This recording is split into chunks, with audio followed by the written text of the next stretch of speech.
is up, beautiful people, and welcome back to Cinematic Black Facts with your Alicia G. This is a quick look into black people and other people of color in the cinematic history you never learned. I know, my bad, been busy. A few months busy, clearly. But I promise, stick with me. We got 3 more videos left of season 2, so let's just knock these out before fall hits, because my time is coming. I can smell the pumpkin spice in the air. Smells like Halloween, baby. Now, before we get into that, let us get into this week's lovely, talented actor, shall we? Now, this is an Egyptian actor, well known all around the world, film and television, has been nominated for an Academy Award, has won 3 Golden Globes and a Caesar Award, and is known as a very important love interest for Barbara. Now, if you haven't figured it out, come on, that last clue was good, but it's okay. This week, we are talking about the one and only Omar Sharif. So let's dive right on into this week's story, shall we? Sharif, whose adopted surname means noble or nobleman, was born Michael Yusuf Dimitri Shaloub in Alexandria, Kingdom of Egypt, now Arab Republic of Egypt. In his youth, Sharif studied at Victoria College in Alexandria, where he showed a talent for languages, but later went on to graduate at Cairo University with a degree in mathematics and physics. He worked for his father doing precious wood business before beginning his acting career in Egypt, starting in 1954 with Struggle in the Valley, as well as Devil in the Desert, and a few other titles. In 1955, he later went on to name himself in films Omar Sharif. He married fellow Egyptian actress Fatima Khama, and later, after his marriage, he went on to star with his wife in several movies as romantic leads. Sharif's first English language role was that of the fictitious Sharif Ali in David Lean's historical epic Lawrence of Arabia in 1962. Sharif was given the role when Diplor Kumar turned it down. Casting Sharif is what is now considered one of the most demanding supporting roles in Hollywood history, was both complex and risky as he was virtually unknown at the time outside of Egypt. However, as historian Stephen Charles Cotton notes, Lean insisted on using ethnic actors when possible to make the film authentic. Sharif would later use his ambiguous ethnicity in other films. "I spoke French, Greek, Italian, Spanish, and even Arabic," he said. As Sharif noted, his accent enabled him to play the roles of a foreigner without anyone knowing exactly where I came from, which he stated proved highly successful throughout his career. To secure the role, Sharif had to sign a 7-film contract with Columbia at $50,000 a film. Lawrence was a box office and critical sensation.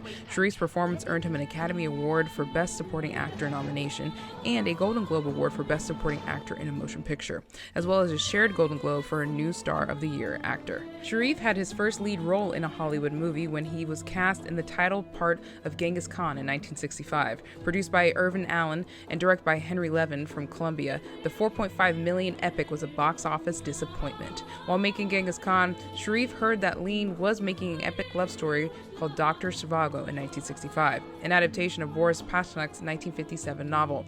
Sharif was a fan of the novel and pitched himself for one of the supporting roles. Lean decided to cast him in the lead as Yuri Zhivago, a poet and physician. Film historian Konstantin Zantas noted that Sharif's role is passive, his eyes reflecting reality, which then became the mirror of reality we ourselves see. In the commentary on the DVD, Sharif described Lean's style of directing as similar to a general commanding an army. The film was a huge hit. For his performance, Sharif won the Golden Globe Award for Best Actor in a Motion Picture Drama. Dr. Zhivago remains one of the top 10 highest-grossing films of all time, after adjusting for inflation. Sharif was also praised for his portrayal as Nicky Arnstein in Funny Girl in 1968 at Columbia. He portrayed the husband of Fanny Brice, played by the one and only Barbra Streisand, in her first film role. Her decision to work alongside Streisand angered the Egyptian government because she was a vocal supporter of the State of Israel, and the country condemned the film.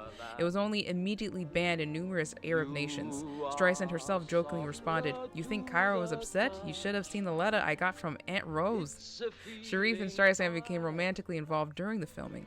He admitted later that he did not find Streisand attractive at first, but her appeal soon overwhelmed him. About a week from the moment I met her, he recalled, "I was madly in love with her. I thought she was the most gorgeous girl I'd ever seen in my life. I found her physically beautiful, and I just started lusting after this woman." With all of the success in the film, Sharif had another passion that took his time. Sharif said bridge was one of his personal passions at one time, time and was ranked one of the world's top 50 contract bridge players. At the 1964 World Bridge Olympiad, he represented the United Arab Republic Bridge Squared, and in 1968, he was playing captain of the Egyptian team in the Olympiad. While his passion was still on fire, he was reunited with Peck in Western at Columbia, McKenna's Gold in 1969, an unsuccessful attempt to repeat the success of the Guns of Navarone in 1961. At 20th Century Fox, he played Che Guevara in Che, which also flopped. The Horseman in 1971, directed by John Frankenheimer, and the last movie under his Columbia contract, also performed poorly at the box office. Sharif later said, "What killed my career was appearing in a succession of films you wouldn't turn down. They were by good directors, but they were bad films." He specifically referenced Behold a Pale Horse, The Appointment, and The Horseman. "I lost money on gambling, buying horses, things like that," he later said. "So I made those movies which I knew were rubbish. I called my agent and told him to accept any part, just bail myself out." Sharif was seen in The Ten Commandments in 2006, and in his final role, which was a lead role for the actor, was a short science education film, which was directed by Ahmed Salim and was released as part of the United Nations International Year of Light campaign. Omar Sharif sadly passed on July 10th, 2015, due to a heart attack in Cairo, and he is buried there. Well, Mr. Sharif, I have to say, you lived quite an interesting life. I mean, I had no idea about the bridge thing. People really love bridge, don't they? I do appreciate everything that you did in the cinematic history that I sadly, once again, never knew.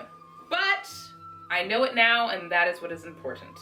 So, as always, here on Cinematic Black Facts, we honor you, we salute you, we respect you, but most importantly, Mr. Sharif, we thank you for everything you did for your community, as well as ours. Who do you want to see next on Cinematic Black Facts? 2 more episodes left. Who's up? Let a girl know down below in the comments. And that is a cut, a print, a slate, and a wrap on this week's episode. I will talk to y'all later. Bye.